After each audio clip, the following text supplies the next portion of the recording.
Hello दोस्तों, मैं प्रियंका स्वागत करती हूँ आपका अपने परिवार टीचर सक्सेस चैनल में। आई होप आप सभी लोग बहुत बढ़िया होंगे, पॉजिटिविटी से भरे हुए होंगे और जितना भी आपका स्टडी का टाइम टेबल आपने सेट कर रखा है, डेली फॉलो कर रहे होंगे, डेली कुछ नया सीख रहे होंगे। तो जैसा कि आप लोगों ने थंबनेल में देखा कि आज हम लोग पेट 2023 के हिंदी गद्यांश के बारे में बात करेंगे और ये प्रीवियस ईयर और प्रैक्टिस सेट से संबंधित गद्यांश को इन्वॉल्व किए गए हैं। मतलब एक ही आज गद्यांश के बारे में पढ़ा जाएगा, उसको कम समय में किस प्रकार से आसानी से हल करें, खासकर जब एग्ज़ाम के टाइम में आपके पास समय कम हो और जो नेगेटिव जो मार्किंग भी हो, और उसके बाद आपको क्वेश्चंस को बहुत समझ के और बहुत ही अंडरस्टैंडिंग के साथ चूज़ करने हो ऑप्शन को, तो इम्पॉर्टेंट हो जाता है कि हम कम समय में किस प्रकार से चीज़ों को हल करें कि समय भी कम लगे और हम बेहतर ऑप्शन को चूज़ कर पाएँ।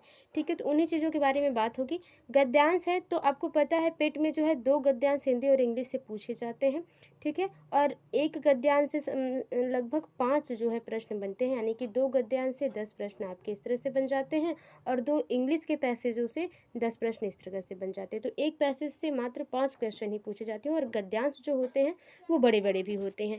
ठीक है, तो आज की क्लास में उन 5 प्रश्नों के बारे में बात की जाएगी और एक गद्यांश के बारे में बात करी जाएगी और आपको गद्यांश कितना समझ में आया और कितने जो है क्वेश्चन 5 हैं, जो इसमें आपका स्कोर कितना रहा वो ज़रूर बताइएगा।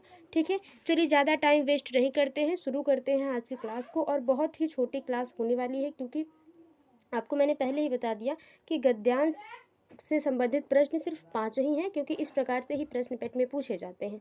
तो जैसा कि आप जानते हैं कि जब भी हम चीज़ों को हल करते हैं पैसेज में, तो ये होता है कि हम पहले पैसेज नहीं पढ़ते हैं, पहले हम क्वेश्चंस को पढ़ते हैं। और एग्ज़ाम के टाइम में अगर ऑनलाइन एग्ज़ाम आप दे रहे हैं तो ऐसा करें कि उस टाइम में आपके पास एक पेज और पेपर, पेन और पेपर दिया जाता है, वाइट पेज।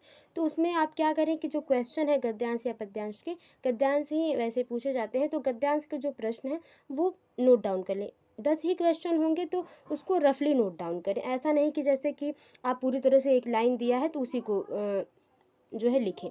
उसको इस प्रकार से लिखें कि आप उस प्रश्न को समझ पाएँ, क्योंकि एग्ज़ाम आप दे रहे हैं। तो इस गद्यांश का मूल्य कथ्य क्या है या तथ्य क्या है पूछा जा रहा है, तो मूल्य तथ्य आप जो है अपने पेज पर लिख लें कि मूल्य तथ्य पूछा गया है। इस पे कि मूल जो है इसका क्या है, बेसिक जो है इसका पूरा कंक्लूजन है, निष्कर्ष है, वो क्या पूछा जा रहा है, ये पूछा जा रहा है इस प्रश्न में। तो आप इस तरह से लिख लें कि पद्यांश पढ़ने के बाद हमें ये कंक्लूजन करना है कि आखिर इस गद्यांश में क्या मेन बात हुई है वो। तो सिर्फ प्रश्न पढ़ेंगे, ऑप्शंस नहीं पढ़ेंगे अभी। दूसरा है कि भयंकर विनाशकारी आधुनिक शास्त्रों को बनाने की प्रेरणा किसने दी। तो जहाँ पे जिस पैराग्राफ में यानी कि पैसेज, तो एक गद्यांश होगा ही, उसमें जिस भी लाइन में ये बात होगी कि आधुनिक शास्त्रों के विनाशकारी निर्माण के बारे में बात हो और प्रेरणा कहाँ से मिलती है, ये वाली बात अगर हो तो आप इसको रफली नोट डाउन कर लें और इस पर जब पढ़ेंगे हम तो इस पर फोकस करना है कि ये प्रश्न पूछे गए हैं। एटम बम की अपार शक्ति का प्रथम अनुभव कैसे हुआ, यानी कि एटम बम सबसे पहले कहाँ गिराया गया, या जैसे भी गद्यांश हम पढ़ेंगे वहाँ पे प्रश्न होंगे। तो इस प्रकार से आप लिख लीजिए इसको कि बम का प्रथम अनुभव। ये आप जो है रफली नोट डाउन कर लें, जो है पेज पे, जो आपको उस टाइम पेज मिलता है। बड़े बड़े देश आधुनिक विनाशकारी शस्त्र क्यों बना रहे हैं। ठीक है, विनाशकारी शस्त्र क्यों बना रहे हैं, शस्त्र, ठीक है, क्यों बना रहे हैं, तो विनाशकारी शस्त्र क्यों, आप इस तरह से रफली लिख लीजिए। आधुनिक युद्ध भयंकर और विनाशकारी होते हैं क्योंकि, ये तो अंडरस्टैंडिंग बेस्ड है। अगर आप समझ लेंगे गद्यांश को बखूबी तो चीज़ों को आप कर सकते हैं। तो प्रश्न तो हम लोग पढ़ चुके, शुरू करते हैं कि गद्यांश को किस प्रकार से पढ़ना है। तो देखिए, निम्नलिखित गद्यांश को ध्यानपूर्वक पढ़िए तथा उस पर आधारित प्रश्नों के उत्तर दीजिए। तो 1 से लेकर 5 या जिस तरह से भी संख्या होगी उस तरह से जो है चीज़ों को रखा जाएगा। ठीक है, तो देखते हैं वैज्ञानिक प्रयोग की सफलता में, ध्यान से देखना है, एक ही बार पढ़ना है ताकि गद्यांश एक ही बार में समझ में आ जाए। और ऐसा नहीं कि बार बार आपको क्वेश्चन पे जाना पड़े, फिर गद्यांश पढ़ना पड़े, फिर क्वेश्चन देखना पड़े, फिर गद्यांश पढ़ना पड़े। तो आप एक ही अच्छे से एक ही बार पढ़ें और उसको अंडरस्टैंड करें। वैज्ञानिक प्रयोग की सफलता ने मनुष्य की बुद्धि का अपूर्व विकास कर दिया है, यानी कि कह रहा है कि जो प्रयोग हो रहे हैं, जो वैज्ञानिक सफलताएँ मिल रही हैं मनुष्य को, वो हमारी बुद्धि को और विकसित कर दिया है। द्वितीय महायुद्ध में एटम बम, देखिए एटम बम का जो है ये प्रश्न आया था, तो इसको आप ध्यान से पढ़ेंगे और क्या समझना है इसको आप बखूबी समझेंगे। कह द्वितीय महायुद्ध में एटम बम की शक्ति ने कुछ क्षणों में ही जापान की अजय शक्ति को पराजित कर दिया, यानी कि जो कभी न मर सकता था जापान, जो अच्छे से विकसित हुआ था, उसकी शक्ति को क्या कर दिया, पराजित कर दिया। किसने? एटम बम ने। इस शक्ति की युद्धकालीन सफलता ने अमेरिका, रूस, ब्रिटेन, फ्रांस आदि सभी देशों को ऐसे शस्त्रों के निर्माण की प्रेरणा दी, यानी कि इस युद्ध से जो अमेरिका, रूस, ब्रिटेन, फ्रांस में ये हुआ कि इन्हें भी क्या है, ऐसे शस्त्रों का निर्माण करना चाहिए। क्यों? क्योंकि ताकि आगे चल के अगर हमारे ऊपर ऐसी विपत्ति आती है तो हम उसका सामना कर सकें। प्रेरणा दी। सभी भयंकर और सर्व विनाशकारी शास्त्र बनाने में लग गए हैं। अब सेना को पराजित करने तथा शत्रु देश पर पैदल सेना द्वारा आक्रमण करने के लिए शस्त्र निर्माण के स्थान पर देश के विनाश करने की दिशा में शस्त्र बनने लगे हैं। यानी कि पहले क्या होता था कि जो शत्रु देश था उस पर पैदल सेना पर आक्रमण किए जाते थे, लेकिन अब सेना पर आक्रमण नहीं, पूरे देश को ही विनाश की तरफ ढकेलने के लिए, विनाशग्रस्त करने के लिए जो है हमें अब वैज्ञानिक या अब के लोग क्या है, शस्त्र को बना रहे हैं। इन हथियारों का प्रयोग होने पर शत्रु देश की अधिकांश जनता और संपत्ति थोड़े समय में ही नष्ट की जा सकेगी। चूँकि ऐसे शस्त्रास्त्र प्रायः सभी स्वतंत्र देश के संग्रहालय में कुछ न कुछ आ गए हैं, तो ये बात सही है, ठीक है। अतः युद्ध की स्थिति में उनका प्रयोग भी अनिवार्य हो जाएगा, जिससे बड़ी जनसंख्या प्रभावित हो सकती है, इसलिए निशस्त्रीकरण की योजनाएं बनी। देखिए, निशस्त्रीकरण के बारे में भी बात हुई थी, तो ये टॉपिक इसको याद रखिए कि क्या करने के लिए, बड़ी जनसंख्या को प्रभावित करने के लिए, यानी कि दूसरे देश की जनता को और उसके विकास को एकदम नष्ट करने के लिए कुछ ही पलों में हम शस्त्र का प्रयोग कर रहे हैं, शस्त्र को बना रहे हैं, और देश को निशस्त्रीकरण यानी कि शस्त्र न चलाना पड़े और समझौतों से बात हो जाए, ये चीज़ करने के लिए योजनाएं क्या हैं, बन रही हैं, ये आप समझ लीजिए, ठीक है।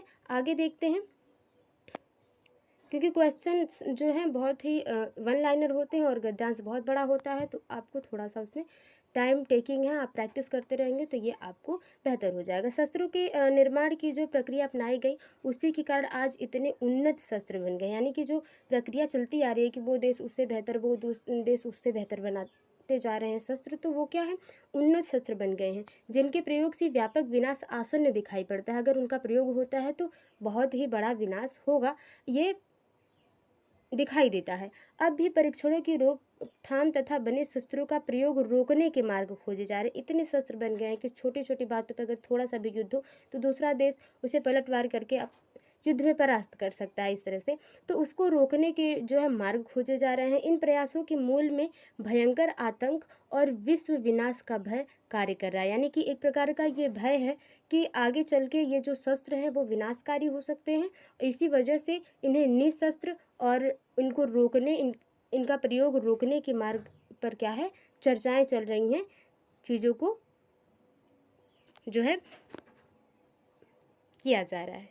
आगे देखते हैं आप, तो लास्ट में अगर निष्कर्ष देखा जाए तो इसमें निष्कर्ष ये रहा कि पूरे गद्यांश में कहा गया है कि शास्त्रों को जो शस्त्र हैं उनको रोकने की बात हो रही है, यानी कि बहुत ही उन्नत शस्त्र बन गए हैं, इनका प्रयोग कम हो। इसका निष्कर्ष जो है यही है कि हम कम से कम शस्त्रों का प्रयोग करें और जो समाज का विनाश है, देश का विनाश है, उसे रोका जा सके, तो ये उसका है। तो देखते हैं इस गद्यांश का मूल्य कथ्य क्या है।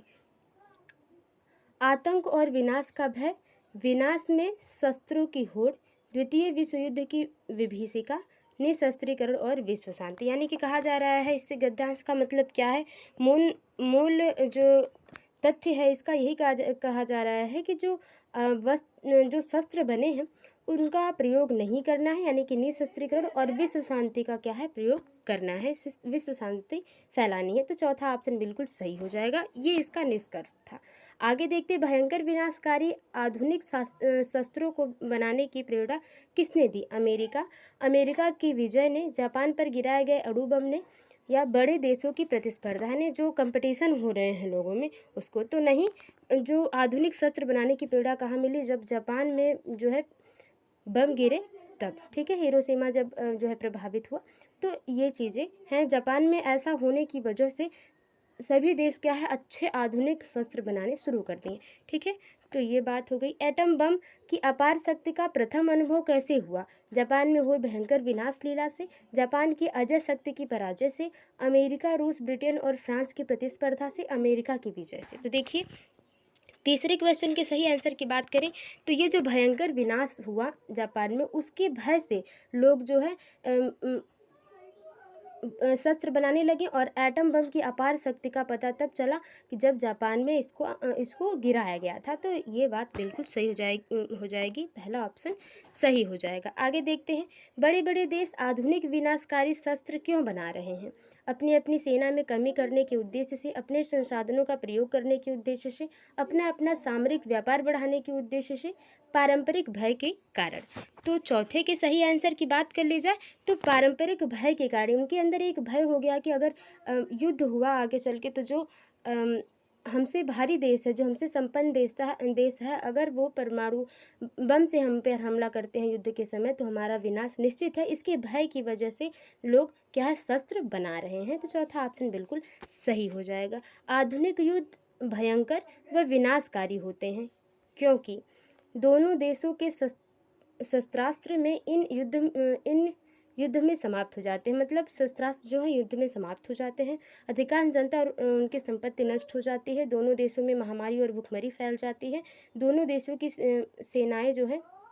सेनाएं इन युद्ध में मारी जाती हैं। तो देखिए, ऐसे ऑप्शन को चूज करना है जो पूरी तरह से डिफाइन कर दे कि आधुनिक युद्ध भयंकर और विनाशकारी क्यों होते हैं। तो जो दूसरा ऑप्शन है, अधिकांश जनता और उनकी संपत्ति नष्ट हो जाती है, वो सब इन दोनों पर जो है पूरी तरह से अच्छा बैठ रही है। तीनों ऑप्शन में सबसे बेहतर ऑप्शन दूसरा हो जाएगा। तो ये पांचवे का क्वेश्चन जो सही होगा ऑप्शन वो दूसरा हो जाएगा। तो ये थे गद्यांश को हल करने के तरीके। आई होप आपको पसंद आए होंगे क्योंकि मैं अधिकतर एग्जाम के टाइम में ऐसा ही करती हूँ। अगर आपको वीडियो थोड़ी सी भी हेल्पफुल लगी हो तो वीडियो को लाइक करें, शेयर करें, कमेंट बॉक्स में बताएं आपको वीडियो कैसी लगी और आप किस प्रकार से गद्यांश और पद्यांश को हल करते हैं एग्जाम के टाइम में। मिलते हैं आपसे अगली वीडियो में, तब तक के लिए bye bye, take care, be positive, be motivated. धन्यवाद।